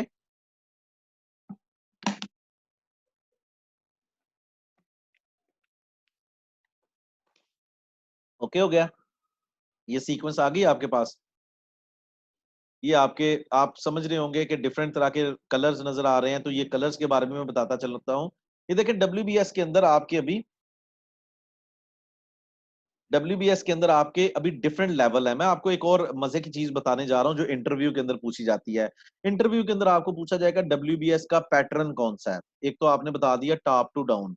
दूसरा, ये जो एक आपका पैटर्न आ रहा है इसको हम कहते हैं पेरेंट चाइल्ड लॉजिक। पेरेंट बड़ी मजे की चीज है। जैसे आपने डिफरेंट किंग्स का वो देखते हैं, एक फैमिली हिरारकी देखते हैं, शजरा नसब देखते हैं, तो लिखा होता है ना फलां बादशाह का, बादशाह के इतने बेटे थे, उसके आगे मजीद इतने बेटे थे, और फिर उनके मजीद आगे इतने बेटे थे। तो उस तरह के स्ट्रक्चर को हम कहते हैं पेरेंट चाइल्ड। ठीक है। तो ये भी, ये देखें सबका ये आप इसको कंसिडर कर लें, आपके प्रोजेक्ट का जो मेन टाइटल है ये सबका फादर है। इसके बच्चे कौन से हैं, ये अब मैं इसको मिनिमाइज करता हूँ। इसके आगे तीन बच्चे हैं, इंजीनियरिंग प्रोक्योरमेंट कंस्ट्रक्शन। इंजीनियरिंग के आगे मजीद दो बच्चे हैं, ठीक है। और इसी तरह से प्रोक्योरमेंट के दो बच्चे हैं, और इसी तरह से कंस्ट्रक्शन के BOQ के मुताबिक जितना भी आपने डिलीवरेबल यहाँ पे ऐड किए हैं वो है। तो ये हमने जब प्रोजेक्ट को डिवाइड किया था पहली दफा, तो वो पहला लेवल था। जब दूसरी दफा उस पहले लेवल को डिवाइड करके ये चीज आई, ये आपका दूसरा लेवल आ जाएगा, ये भी आपका दूसरा लेवल है, ये भी दूसरा लेवल है, ये भी दूसरा लेवल है। तो लेवल के हिसाब से एक्टिविटी विंडो के अंदर कलर आ रहे हैं आपके। ये देखें, ये आपका जो पहला लेवल है वो ग्रीन कलर में है और दूसरा लेवल आपका येलो कलर में है। ठीक है। ये भी आहिस्ता आहिस्ता इंशाल्लाह आप भी इसके यानी कि यूज टू हो जाएंगे जब आप इसके ऊपर वर्किंग करेंगे। ठीक हो गया। अब मैंने अपने प्रोजेक्ट को किस तरह से लेके चलना है, मैंने अपने प्रोजेक्ट को इस पैटर्न के मुताबिक लेके चलना है। मैंने अपने प्रोजेक्ट को WBS के मुताबिक दो हिस्सों में डिवाइड करना है। यहाँ पे मैं आपको बताता चलूं, सबसे ऊपर आता है आपका प्रोजेक्ट। फिर आप अपने प्रोजेक्ट को जब डिवाइड करते हो तो दूसरा आपको जो चीज मिलती है उसको आप कहते हो डिलीवरेबल। और फिर आपको मिलता है, जब डिलीवरेबल को मजीद डिवाइड करते हो तो उसको आप कहते हो वर्क पैकेज। और वर्क पैकेज के अंदर आपके पास क्या होता है, एक्टिविटीज आती हैं। ये आपका टारगेट है बीइंग अ प्लानिंग इंजीनियर। बात समझ आ रही है ना? यानी कि जब आप स्कोप मैनेजमेंट कर रहे हो तो इस पैटर्न के मुताबिक, और यहाँ पे ये जो दो चीजें हैं इसकी एप्लीकेशन आप कर रहे हो WBS के थ्रू। ठीक है। जब आप WBS अप्लाई करके अपने प्रोजेक्ट की डिफरेंट हेडिंग्स बना रहे हो तो उन हेडिंग्स के अंदर एक चीज आपको मिलेगी, डिलीवरेबल। डिलीवरेबल की डेफिनेशन क्या हो जाएगी, हायर लेवल ऑफ WBS। और वर्क पैकेज की डेफिनेशन क्या होगी, देखें कहीं ना कहीं पे तो जाके आपकी ब्रेक लगनी है ये WBS के अंदर। ये जैसे हमने इंजीनियरिंग को डिवाइड किया बेसिक डिजाइन में, अब बेसिक डिजाइन को मजीद डिवाइड करेंगे, लेकिन कोई एक लेवल तो आएगा जिसको हम मजीद ब्रेक डाउन नहीं कर सकते। ठीक है ना? वो जो एक लेवल होगा, सबसे लोएस्ट लेवल होगा WBS का, उस लेवल को हम कहते हैं वर्क पैकेज। ठीक है। तो प्रोजेक्ट का जो लोएस्ट लेवल होता है उसको हम कहते हैं work package. Okay. Lowest level of WBS is called work package. What is activity? Activity हमेशा आपके वर्क पैकेज के अंदर आती है। ठीक है। पहले आप अपने प्रोजेक्ट को ब्रेक डाउन करते हो तो डिलीवरेबल आते हैं जो आपके WBS के हायर लेवल WBS हैं, और जो सबसे लोएस्ट लेवल होता है उसको आप वर्क पैकेज कहते हो। वर्क पैकेज से ऊपर सारे लेवल जो है वो डिलीवरेबल कहलाते हैं। ठीक है। और वर्क पैकेज के अंदर आप एक्टिविटीज को ऐड करते हो। एक्टिविटी क्या होती है, एक मिनट। एक्टिविटी, एक मिनट मैं आपके साथ शेयर करता हूँ।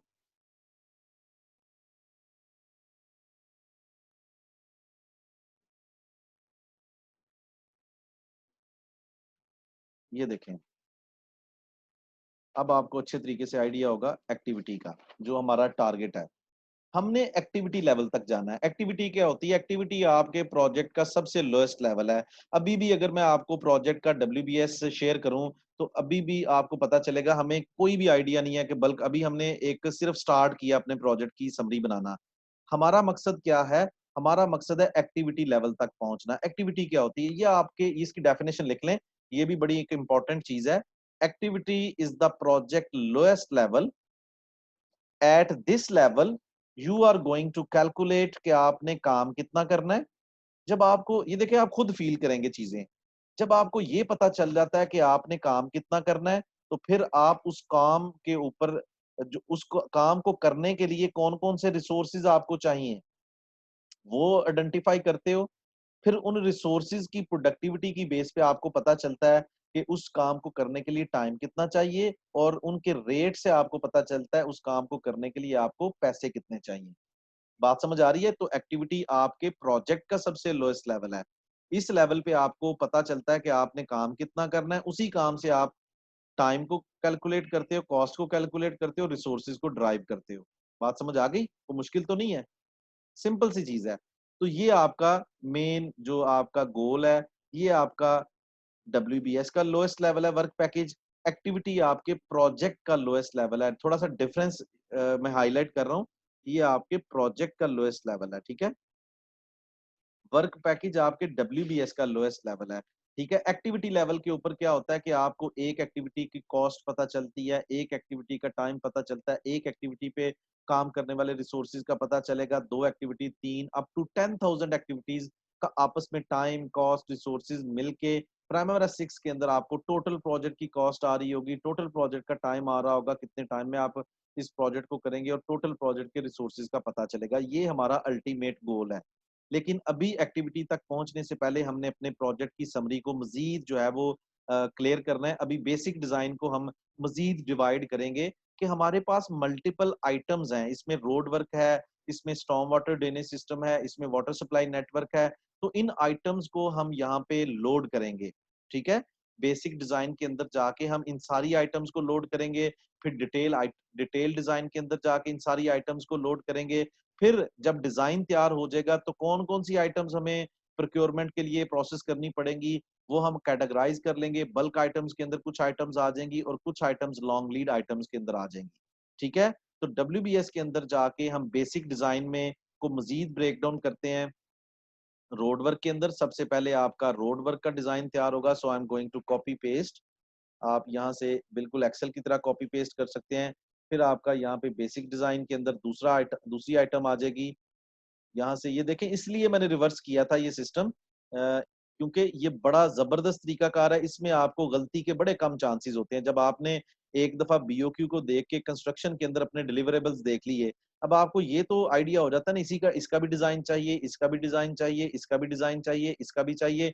डिजाइन को आपने इंडस्ट्री बेस्ड प्रैक्टिस के तौर पे दो हिस्सों में डिवाइड कर लिया। ठीक है ना, अब बेसिक डिजाइन उन सारी आइटम्स का तैयार होगा जो आपने डिलीवर करनी है। ठीक है, सो ये देखें, यहाँ पे इसको मैं नीचे मूव कर लेता हूँ। फिर बेसिक डिजाइन का तीसरा कंपोनेंट, ये हम जैसे जैसे इसको ब्रेक डाउन करते जाएंगे, अब आप फील करेंगे, आपको इसकी डिटेल के बारे में पता चलता जाएगा। ये देखें, इसी तरह से बेसिक डिजाइन को फिर एक दफा ब्रेक डाउन कर लें और चौथा कंपोनेंट ऐड कर लें। यहाँ पे वाटर सप्लाई कनेक्शन चैम्बर। आप कोशिश करें, आप अपना अपना स्कोप ऑफ वर्क यहाँ से उठा के चाहे एक डिलीवरेबल ही आप कर लें। प्रैक्टिस रीजन के लिए कंप्लीट प्रैक्टिस करनी है आपने। जरूरी नहीं कि इस पूरे BOQ को आप, ये काफी लेबोरियस है। ठीक है, आप एक डिलीवरेबल को भी साथ लेके चलेंगे, it will be fine as long as it concerns with your concepts of project management and primary 6 practice. ठीक है, तो ये देखें, ये मैंने चारों चीजें यहाँ पे ऐड कर दी। अब डिटेल, जारी बात है, इनका डिटेल डिजाइन भी आप तैयार करेंगे तो इसको ब्रेक डाउन कर लेंगे डिटेल डिजाइन को, और वन बाय वन ये वाली आइटम्स यहाँ पे कॉपी करते जाएं। फिर डिटेल डिजाइन का दूसरा, अब आप एक चीज फील करेंगे, जैसे जैसे ब्रेक डाउन कर रहे हैं डिटेल सामने आती जा रही है ना, टॉप टू डाउन भी होता जा रहा है, ये ऊपर से नीचे की तरफ हम आ रहे हैं। ठीक है, चीजों को ब्रेक डाउन करते हुए डिटेल डिजाइन के अंदर तीसरी आइटम आ जाएगी आपकी water supply connection chamber, water supply network. इसी तरह से ये आ जाएगा आपका कॉपी पेस्ट। डिटेल डिजाइन का चौथा कंपोनेंट आ जाएगा यहाँ पे ये, और इस तरह से हम इसको सीक्वेंस सेट कर लेते हैं और ये एंड पे ले जाते हैं। ठीक है, और इसी तरह से प्रोक्योरमेंट के अंदर अब हमें डिजाइन से पता चला बल्क आइटम्स, जो चीजें हमें मिलती हैं लोकल मार्केट से, वो हम मीटिंग के थ्रू हमें डिजाइन से पता चल गया, क्वांटिटीज एक्सट्रैक्ट कर ली। मैं एग्जांपल के तौर पे आपको बता देता हूँ, स्टील चाहिए हमें बल्क आइटम के अंदर, लोकल मार्केट से मिल जाएगा। हमें क्रश चाहिए, ओके। इसी जितनी आइटम्स आपको चाहिए, आप एक ही टेक्निक है, ये देखिए ऐड करते जा रहे हैं, और आप क्रश हो गया, सीमेंट हो गया, ठीक है, आपकी टाइल्स हो गई, जो भी आपकी कल को इस्तेमाल होनी है।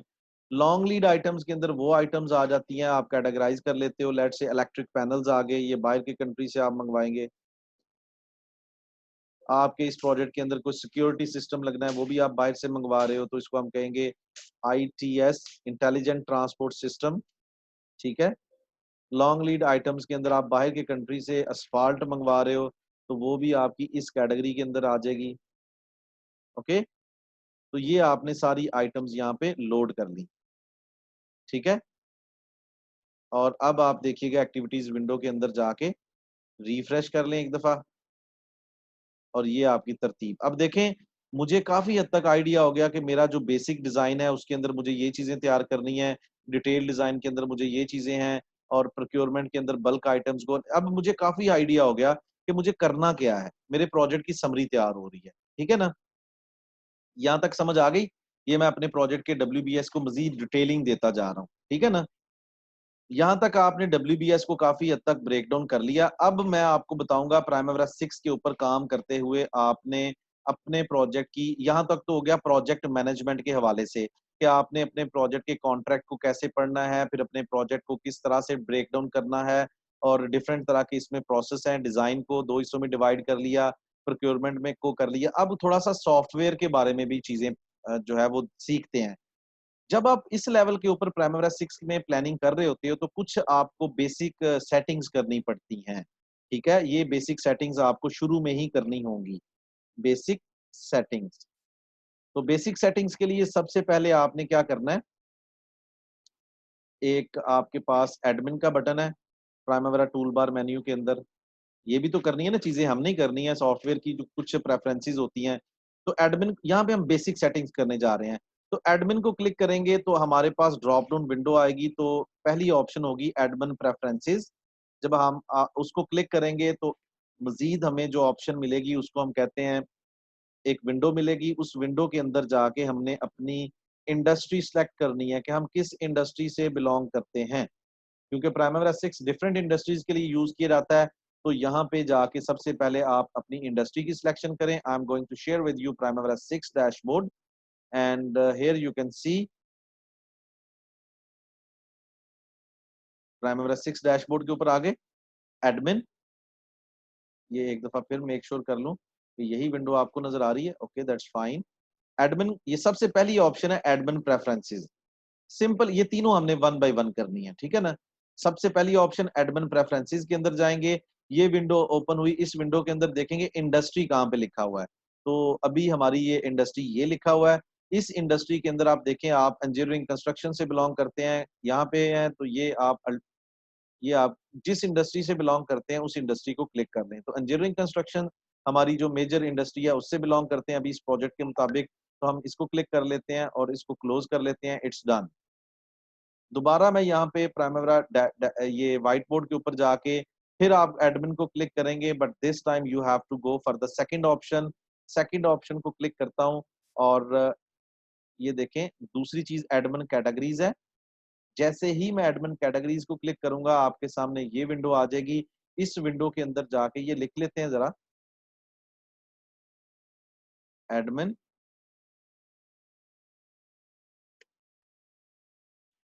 Admin categories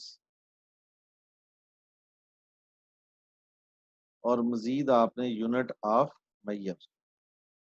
okay, unit of मैयर क्या होता है देखें। मैंने पहले बताया था मटेरियल, मटेरियल का बहुत ज्यादा किरदार होगा आपके प्रोजेक्ट के अंदर एज अ रिसोर्स, ठीक है। तो हर मटेरियल का अपना एक यूनिट होता है ना। कंक्रीट को आप क्यूबिक मीटर में कर रहे हो, इलेक्ट्रिक पैनल्स को नंबर्स के अंदर। बीओक्यू अगर आपके साथ शेयर करूं तो बीओक्यू के अंदर अगर ब्रेकडाउन की तरफ जाएं तो हर आइटम का अपना एक यूनिट है। ये वाला कॉलम है, हर आइटम का अपना एक यूनिट है, ठीक है। हर आइटम का अपना एक यूनिट है, ठीक है। तो ये इसे हम कहते हैं यूनिट ऑफ मेजर। तो जितने भी आपके यूनिट्स बीओक्यू के अंदर यूज किए जा रहे हैं वो आपने प्राइमरी 6 के अंदर लोड करने हैं। बड़ी सिंपल सी चीज है। अब देखें यहाँ पे क्यूबिक फीट 3-4 दफा आया हुआ है, तो ये नहीं है कि आपने 4 दफा, एक दफा एटलीस्ट आपने ये वाला यूनिट जो है प्राइमरी 6 के अंदर लोड करना है। तो how to do this, I share with you primary 6 dashboard and admin admin categories. Admin categories के अंदर जाएंगे तो यहाँ पे आपको ये चीज मिल रही है, unit of measure. So what you need to do, click on this button, unit of measure. ये वाली आपके पास विंडो आ जाएगी। इस विंडो के अंदर हमेशा एक टिप याद रखें, जिस विंडो के अंदर भी है उसके अंदर जो कॉलम्स की हेडिंग है वो आपको 50% गाइड करती है कि इसके अंदर आपने किस तरह की इंफॉर्मेशन प्रोवाइड करनी है, ठीक है। तो ये मेरे पास कुछ यूनिट ऑफ मेजर ऑलरेडी है, मैं किसी एक को डिलीट कर देता हूँ ताकि दोबारा से इसको एलोकेट कर सकूं। ऐड का बटन, जैसे आपने WBS को ऐड किया था, यहाँ पे भी आप ऐड का बटन इस्तेमाल करेंगे। एक नई लाइन आपके पास यहाँ पे आ गई। इस साइड पे आप उस यूनिट का एब्रीविएशन देंगे CFT and here you will provide the full name cubic feet, ठीक है। सिंपल है, ऐड का बटन क्लिक करना है और आपके पास जब ये एक प्राइमरी 6 की तरफ से एक लाइन ऐड कर दी जाए तो उसके अंदर आप इस साइड पे एब्रीविएशन दे दें उस यूनिट का और इस साइड पे फुल उस यूनिट की डिस्क्रिप्शन दे दें। चाहे आपके पास 50 यूनिट्स हैं बीओक्यू के अंदर डिफरेंट तरह के, आप उनको इसी ऐड का बटन क्लिक करते जाएं और अपना यूनिट यहाँ पे ऐड करते जाएं। हो गई दूसरी सेटिंग भी। Close this window, it's done. अब तीसरी सेटिंग प्राइमरी 6 के अंदर जाके क्या करनी है, आपने अपने प्रोजेक्ट के ऊपर, आप अपने प्रोजेक्ट को किस करेंसी के अंदर जाके कॉस्टिंग करोगे। So admin, further you have to click on currency. Currency window आ जाएगी आपके सामने। इस विंडो के अंदर भी अगर आपकी मन मर्जी की करेंसी मौजूद है, दैट्स फाइन। अगर नहीं तो ऐड का बटन यूज करें और अपनी मर्जी की करेंसी ऐड करें। I am going to share with you Primavera 6 dashboard and going to share admin and then add currencies. Click on this third button and you will find over here window. इस window के अंदर different तरह की currencies दी गई हैं, लेकिन ये देखें मैं कुछ करेंसीज को ये मैं डिलीट कर देता हूँ, पाकिस्तानी रुपीस की करेंसी जो है, ताकि अब ये देखें पाकिस्तानी रुपीस करेंसी यहाँ पे नहीं है। लेट्स से कैसे ऐड करनी है, ऐड का बटन क्लिक करेंगे, ये एक नई लाइन ऐड हो चुकी है। यहाँ पे कॉलम को देखें, करेंसी आईडी, पाकिस्तानी रुपीस की करेंसी आईडी क्या है, PKR। करेंसी नेम क्या है, पाकिस्तानी रुपीस। कॉलम हेडर को देखेंगे तो आपको आइडिया होगा कौन सी चीज यहाँ पे प्रोवाइड करनी है, RS। और exchange rate keep it as it is 1।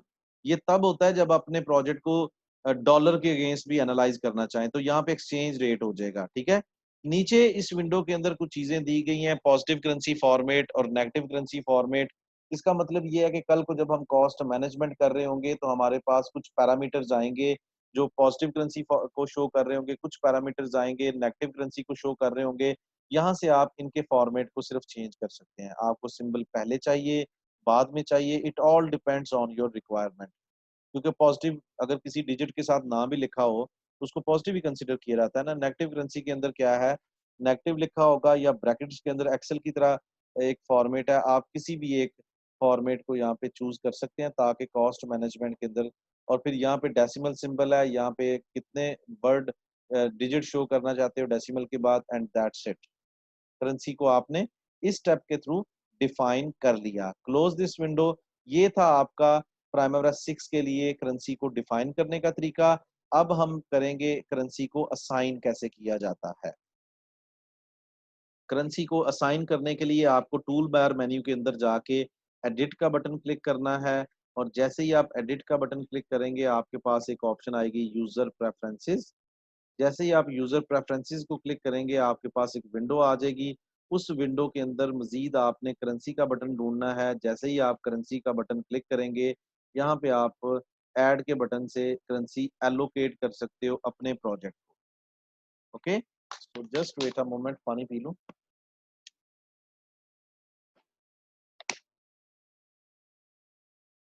Okay, और यहाँ पे आप ऐड का बटन क्लिक कर देते हो। आई share with you primary 6 dashboard, और यहाँ पे I just click on edit user preferences. और इसके अंदर देखें डिफरेंट तरह की आपके पास ऑप्शंस हैं, लेकिन अभी हम किस मकसद के लिए आए हैं, करेंसी एलोकेशन के लिए। जैसे ही आप करेंसी के अंदर आएंगे ये वाला आपके पास यहाँ पे क्लिक करेंगे, ऐड का बटन नहीं है, ऐड का बटन आपको यहाँ पे मिलेगा। तो ये देखें वही विंडो आपके सामने है जिस विंडो के अंदर अभी थोड़ी देर पहले आप करेंसीज को डेवलप कर रहे थे। अपनी मतलूबा करेंसी को सिलेक्ट करें, ऐड का बटन क्लिक करें, and your currency has been allocated to your project accordingly. इन दोनों ऑप्शंस को चेक बॉक्स करे रखें ताकि आपके प्रोजेक्ट में कल को करेंसी का जो एक सिंबल है वो भी शो हो और 2 डिजिट्स तक आपको करेंसी के अंदर जो भी चीजें हैं वो नजर आए। ठीक है, तो ये आपकी कुछ बेसिक लेवल पे सेटिंग्स हैं। जो इसके बाद एक बड़ी इंपॉर्टेंट बेसिक सेटिंग है उसको हम कहते हैं calendar settings. So I will share with you calendar setting किस तरह से की जाती है।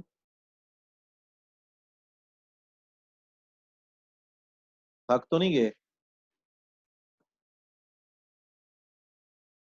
कैलेंडर ही हमारे पूरे डेट्स निकालेगा प्राइमरी 6 के अंदर, कौन सा काम कब स्टार्ट करना है, पूरी प्लानिंग हमारी कैलेंडर से होगी। कैलेंडर हमारे प्रोजेक्ट के अंदर डेट्स को जो है वो एलोकेट कर रहा होगा, हर एक्टिविटी की डेट्स को एलोकेट कर रहा होगा। इसलिए कैलेंडर सेटिंग्स बहुत इंपॉर्टेंट है। So primary 6 tool bar menu के अंदर जाके एंटरप्राइज को क्लिक करें, ड्रॉप डाउन विंडो के अंदर कैलेंडर होगा उसको क्लिक करें, और इसके बाद आपको कैलेंडर की विंडो मिल जाएगी। इस विंडो के अंदर जाके आपने एक कैलेंडर ऐड करना है, और फिर उसके अंदर आपने अपनी, अब प्राइमरी 6 को तो नहीं पता कि आपके प्रोजेक्ट के अंदर फ्राइडे को छुट्टी है, संडे को छुट्टी है, एक दिन के अंदर कितने घंटे काम कर रहे हैं। तो आप प्राइमेरा 6 को बताएं, मॉडिफिकेशन का एक बटन होगा, उसकी मदद से आप प्राइमेरा 6 को बताएं कि आप के प्रोजेक्ट के ऊपर पैटर्न क्या होगा, ठीक है ना।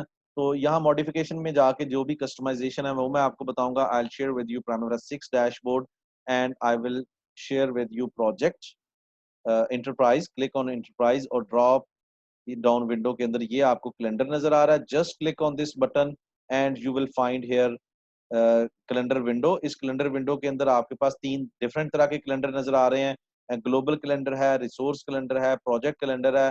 प्रोजेक्ट और ग्लोबल कैलेंडर सेम चीज होती है। रिसोर्स कैलेंडर हम अपने प्रोजेक्ट के आने वाले लेक्चर्स के अंदर पढ़ेंगे, लेकिन प्रोजेक्ट के स्टार्ट पे हमेशा एक बात याद रखनी है, हमेशा ग्लोबल कैलेंडर असाइन किया जाता है, ठीक है। रिसोर्स कैलेंडर कब डेवलप किया जाएगा, जब अपने अपने पूरे स्कोप को डिफाइन कर लेंगे तब आप जाके रिसोर्स कैलेंडर को डिफाइन करेंगे, ठीक है। तो सबसे पहले मेरे पास आपको बहुत सारे प्रोजेक्ट्स की कैलेंडर नजर आ रहे हैं, लेकिन आप भी इसी तरह से अपने कैलेंडर डेवलप कर सकते हैं। तो सबसे पहले आपने यहाँ पे ऐड का बटन क्लिक करना है। ऐड का बटन क्लिक करेंगे तो ये एक विंडो आपके सामने आ जाएगी। इस स्टोर है, इस स्टोर में से कोई एक कैलेंडर उठा लें, ठीक है। एक फॉर्मेलिटी के तौर पे आपने कोई एक कैलेंडर प्राइमरी 6 से उठाना है। लेट्स से मैं ये कॉर्पोरेट कैलेंडर उठा रहा हूँ। और जैसे हमने करेंसी ऐड की थी, जैसे हमने WBS ऐड किए थे, ठीक है, बिल्कुल उसी तरह से ये देखें यूनिट ऑफ मेजर ऐड किए थे, उसी तरह से यहाँ पे एक कैलेंडर के अंदर एक लाइन ऐड हो चुकी है। इसका नाम रख लें। नाम आप अपनी मर्जी से रख सकते हैं, ऐसा बिल्कुल नहीं है कि आपने आप अपने प्रोजेक्ट का नाम रखें। जैसे हमारे प्रोजेक्ट का नाम क्या है, फैसलाबाद कंस्ट्रक्शन प्रोजेक्ट, ठीक है। तो मैंने अपने प्रोजेक्ट का नाम रख दिया कैलेंडर नाम पे, ताकि हमें कल को पता हो ना ये वाला कैलेंडर हमारे इस प्रोजेक्ट का है। इसको मैं ओके करूंगा तो ये अपने ये देखें अपने अल्फाबेटिकल ऑर्डर या असेंडिंग डिसेंडिंग ऑर्डर पे ये नीचे आ चुका है। इसको आप क्लिक कर दें यहाँ पे ताकि ये सिलेक्ट हो जाए। और इसके बाद आपने मॉडिफाई का बटन क्लिक करना है। और जब आप मॉडिफाई का बटन क्लिक करोगे आपके सामने ये कैलेंडर की विंडो आ गई। इस कैलेंडर की विंडो के अंदर इसको कैसे कस्टमाइज करना है, it's very very simple thing. Step by step करते हैं। Total work hours per day and detail work hours per day, आप इनको बड़े आसानी से स्विच कर सकते हैं। जैसे ही आप इनको स्विच कर रहे होंगे आपको प्राइमरी 6 का ये जो कैलेंडर विंडो है डिफरेंट तरह से आपको यहाँ पे इंफॉर्मेशन बता रही होगी। कैसे, ये देखें, यहाँ पे आप क्लिक करते हैं तो आपको 8 का डिजिट दिया जा रहा है। यहाँ पे क्लिक करते हैं तो एक दिन के अंदर 24 घंटे होते हैं। इन 24 घंटों को ये देखें, एक से लेके ये 23, 0 से लेके 23 तक आ रहा है 24 घंटे। हर एक बार आधे घंटे का है। और जो ग्रे बार हैं ये आपके नॉन वर्किंग आवर्स हैं, और जो आपके व्हाइट बार्स हैं ये आपके वर्किंग आवर्स हैं। ये बात समझ आ गई। ये आपका total work hours per day का बता रहा है कि कोई भी दिन अगर आप यहाँ पे क्लिक करेंगे तो उस दिन के अंदर आप कितने घंटे काम कर रहे हैं, ठीक है, 8 घंटे। संडे सैटरडे आपका ऑफ है, इन पे क्लिक करेंगे तो 0 आ रहा है। Okay, detail work hours per day में जाएंगे तो इसमें ये भी 0 ही है, यानी कि सारा दिन ऑफ है ना, ग्रे आ रहा है। ठीक है, बात समझ आ रही है। जिस ऑप्शन को यहाँ डेट को क्लिक करेंगे उसके बारे में इंफॉर्मेशन यहाँ पे आ रही होगी, as per the instructions of your total work hours per day और detail work hours per day. ये बात समझ आ गई। अब चलते हैं कि प्राइमरी 6 को कैसे बताना है। देखें, हम यूनिवर्सिटी के अंदर पढ़े या फिर हम अपनी जॉब के बारे में किसी कंपनी को ज्वाइन करें तो हमें बताया जाता है जी आपको फ्राइडे सैटरडे छुट्टी है। वो ये नहीं है एक हफ्ते का, वो पूरे साल का पैटर्न होता है, ऐसे ही है ना। तो उस वर्क वीक पैटर्न को यहाँ से वर्क वीक के एरिया से आएंगे और प्राइमरी 6 को बताएंगे। लेट से हमारा प्रोजेक्ट मैनेजर कहता है कि हम संडे को भी, हम हर वीक का दिन 10 घंटे काम कर रहे होंगे और सिर्फ फ्राइडे छुट्टी होगी। ये देखें ट्यूसडे, सब 10 कर देते हैं। ये आप मैनुअल तरीके से आके करेंगे। सबको हमने 10-10 कर दिया। अब क्या फर्क पड़ेगा, जब आप 10 कर देंगे तो आपका कोई भी ऑफ डे नहीं होगा और हर दिन 10 घंटे की वर्किंग है। क्यों? क्योंकि वर्क वीक के अंदर आके आपने यहाँ पे 10-10 अप्लाई कर दिया। फ्राइडे आप छुट्टी देना चाहते हैं, इसको 0 कर दें, ओके कर दें, no feel the difference. Friday आपका ऑफ हो जाएगा, बाकी हर दिन 10 घंटे का है। अब आप हाफ डे भी देना चाहते हैं, थर्सडे को 5 कर देते हैं। तो आपके जितने भी साल ये कैलेंडर की हर थर्सडे को 5 आवर्स की वर्किंग होगी, ठीक है। तो ये जो वर्क वीक है यहाँ से आके आप अपने पूरे वीक का पैटर्न जो है वो चेंज कर सकते हैं, ठीक है। टाइम पीरियड्स के अंदर जाके आपने प्राइमरी 6 को क्या इन्फॉर्मेशन देनी है, आपने प्राइमरी 6 को बताना है कि पहले एक दिन के अंदर आप कितने घंटे काम करेंगे, एक वीक के अंदर आपके पास 6 दिन होते हैं तो 60 आवर्स बनेंगे, और एक महीने के अंदर एवरेज 4 वीक्स होते हैं तो 240 आवर्स बनेंगे। 4 को 260 से मल्टीप्लाई कर देंगे, और एक साल के अंदर आपके 12 महीने होते हैं, 12 को 240 से मल्टीप्लाई करेंगे, it will come up with 2880 hours per year. ये इन्फॉर्मेशन भी प्राइमरी 6 को आपने देनी है। ओके का बटन क्लिक कर दें।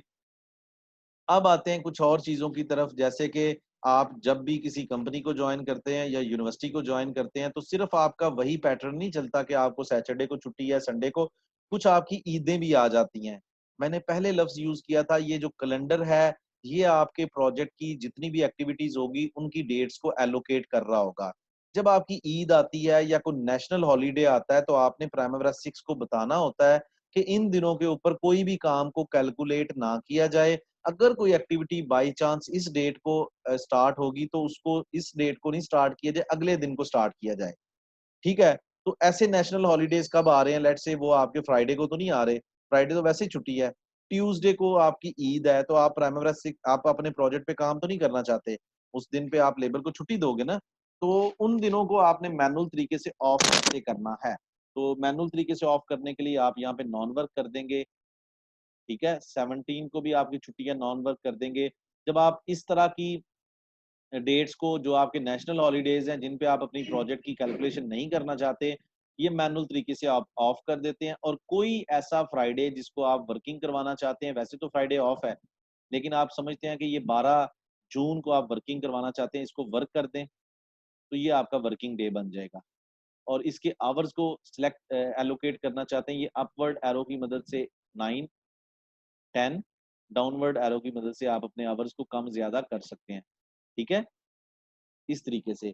तो ये थी छोटी-सी कैलेंडर की सेटिंग्स, यानी कि इस तरीके से आप कैलेंडर्स को बड़ी आसानी से सेट कर सकते हैं, और प्राइमरी 6 को बता सकते हैं कि आप किस तरीके से अपने कैलेंडर को कैरी ऑन करना चाहते हैं, और इस कैलेंडर के मुताबिक आप अपने प्रोजेक्ट की जो भी आपकी कैलकुलेशंस हैं, डेट्स, एलोकेशंस हैं, वो करवा सकते हैं। ये आपकी कैलेंडर की मॉडिफिकेशन है, दैट्स इट।